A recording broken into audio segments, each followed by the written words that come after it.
الغد سيكون أجمل، والقادم يحمل بشائر خير ورحمة وفتح عظيم. يجب أن تثيقي بالله، وعليك أن تحسن الظن بالله وتوكلي على الله. قال الله سبحانه وتعالى: فما ظنكم برب العالمين؟ ظني خيرا تري خيرا. أن أمنيتك البعيدة ستأتي بإذن الله. سعي وفوض الأمر كله لله. ما خاب شخص ثاق في الله وأحسن الظن في الله.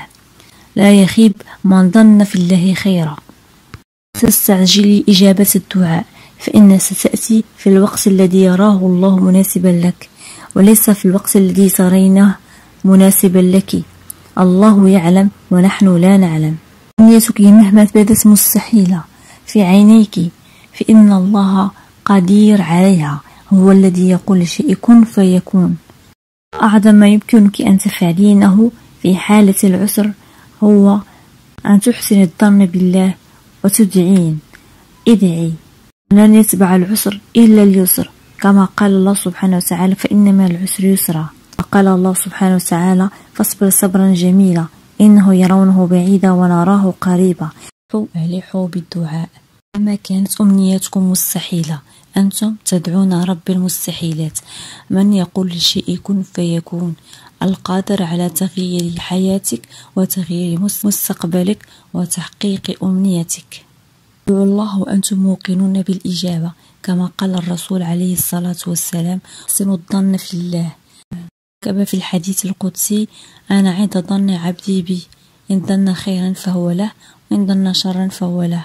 لا تسألوا عن الظروف وكيف ومتى، المهم هو أنكم تدعون. استعينوا بلا حول ولا قوة إلا بالله. ارؤوا من حولكم إلى قوة الله. قال سبحانه: فاصبر إن وعد الله حق ولا يستخلفنك الذين لا يوقنون. وعود الله تتحقق لكل مؤمن صادق.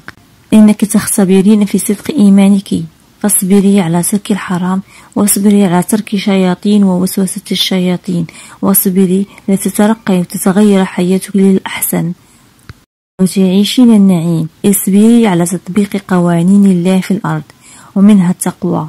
ومن يتق الله يجعل له مخرجا ويرزقه من حيث لا يحتسب. هذا قول. علينا أن نتحلى بالأمل والشغف وتوقع الأجمل، ولا نسأل متى وكيف، فالله في التخطيط وفي التدبير. الله يكتب لنا المخرج من حيث لا نحتسب.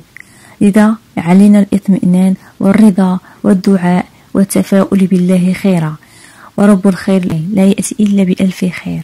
اللهم اجعل كل من سمع هذا الفيديو تجعل له من كل هم مخرجا، مرزقه من حيث لا يحتسب، ويعطيه آمانيه أكثر.